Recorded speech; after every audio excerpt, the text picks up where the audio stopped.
जब 7 तारीख को सारना शिविर लगाई जाए तो 10:30 बजे तक सब लोग आ जाएं और एक प्रार्थना बोली जाए और फिर उसके बाद में समझाया जाए।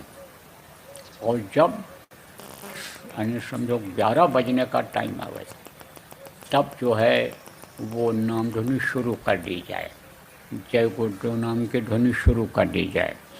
और जैसे 10 बजे 11:11 हो तैसे बैठा दिया जाए, जैसे बैठा दिया जाए और बैठ जाएं। जब लोग पहले बता दिया जाए कि बैठोगे सुमिरन करोगे।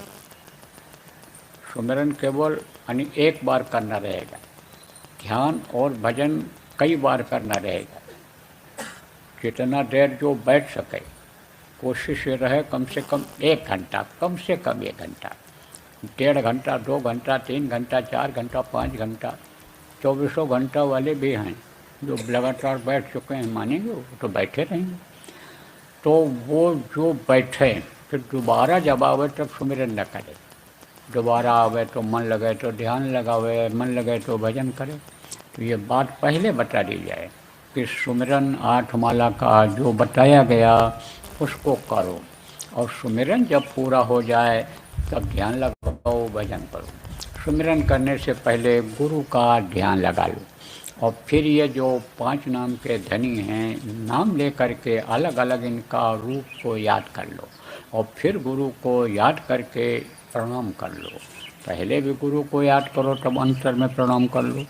सिर झुकाने ज़रूरत नहीं है, वो तो बैठे बैठे आराम से प्रणाम करोगे तो वहाँ पहुँच जाएगा, वो कबूल कर लेंगे।